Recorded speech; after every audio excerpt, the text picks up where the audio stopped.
Hi, I'm Mongo with Anderson Construction Solutions, and we're here today to show you our latest project, a tiny house we've named the Dreamaker, making someone's dreams of home ownership come true. And what we have is a 20-foot trailer, which in Texas we measure trailers by the payload. So we actually have a 25-foot trailer with a 3-foot cantilever front and back for a total trailer length of 28 feet, which has about 260 square feet of living space inside. We have a 14,000-pound trailer with about a 9,000-pound house on board. Now at the front of the trailer, where the first cantilever is, we have what we like to call our mechanical room. You'll notice that we have our propane tank hookups over here on the other side of the trailer.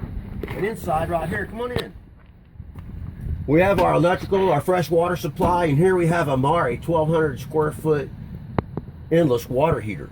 So we're pretty sure you're never going to run out of hot water. We also have some storage for exterior tools or whatever else you might want to put in here. Shovels, rakes, water hoses, whatever you may need for outdoor storage. Now on the outside of our beautiful home, we have low maintenance siding. The reason we went with vinyl siding was twofold.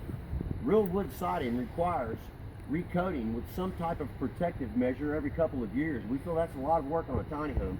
This is warranted for 30 years, not to chip, peel, or crack or warp. And you'll never have to repaint it.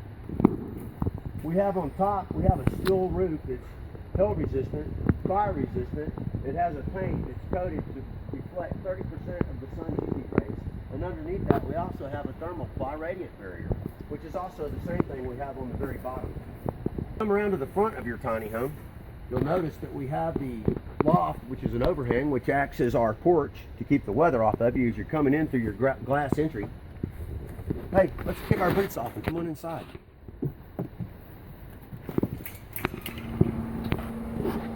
So as you come on in the house, let me get the door closed. There's our porch. It's actually our extra sleeping loft slash storage loft. You can get a full-size bed and a bookcase up there. Here's our ladder to access the above. You can pull it out and access from right here if you like. But of course, because we have a rubber coating, it's not going to slide out. It's not going to damage your hand-scraped wooden floors. So anyway, you can see you can put the ladder anywhere along here to climb up and down on the loft. How do you like our beaded ceilings up there? So here we have the living room. And what we have is about 8'6" by 7'5". It's a pretty good sized living room. Part of our living room, you'll see, extends this way, and we walk right on into the kitchen. In fact, why don't you come into the kitchen?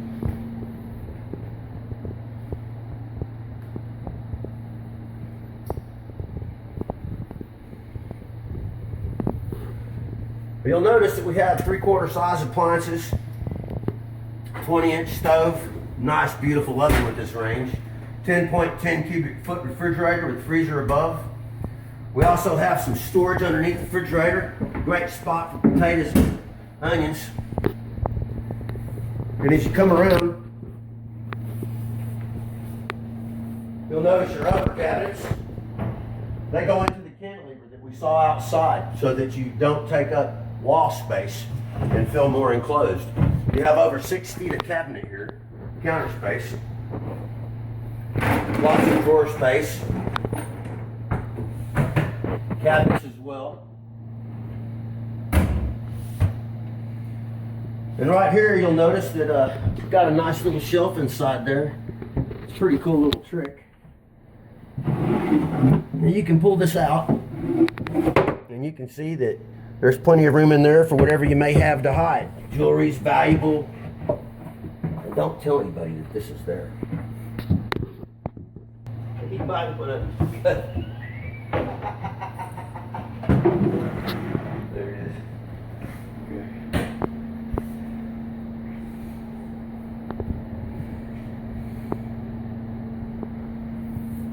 So here we have what we call our sliding cabinet. We have storage above, an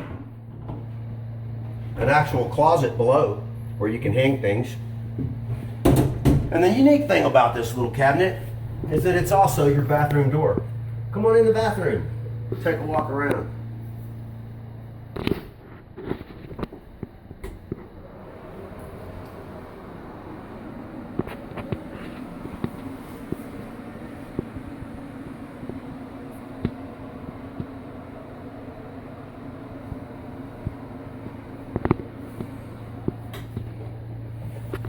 As we walk back out into the main room, the living room, you'll notice that we have here an escalating cabinet that goes to the loft above. In the largest room, we have our laundry room, which has an RCA washer-dryer combo. You only have to put your clothes in it to wash and dry them. And of course, we have a lot more storage underneath here.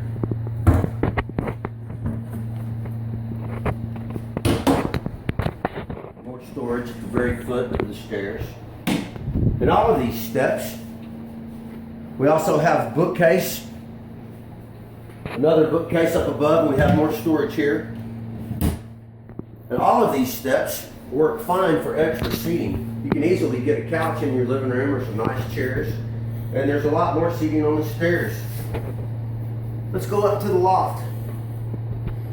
Now, lots of people have talked about us needing a handrail, but our escalating cabinet is more along the lines of something that you would climb up as it is, so we really didn't feel a handrail was necessary. But if somebody wants one, we'll gladly put them one.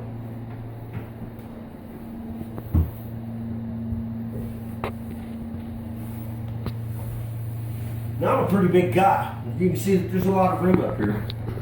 It's actually about 75 square feet. We have a dimmer switch for the lights, the canned lights. It's a shugi band floor. We have some storage right here as well. If you look inside, we have some storage, a nice cabinet that you can set things on. There's also some electrical on the other side of that, so that you can mount a television perhaps up there, or some stereo equipment.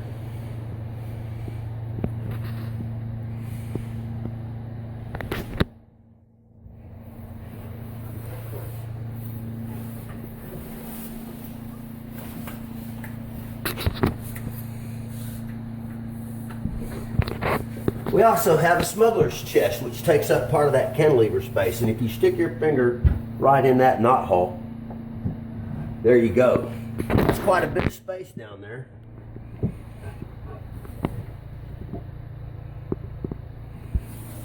In fact, just to give you an idea how much space is there,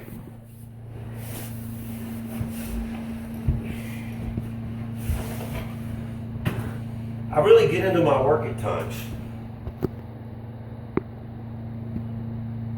So there you have it. Pretty much this is our new tiny house, the Dreamaker, and it's for sale for $47,500, which makes home ownership easily affordable.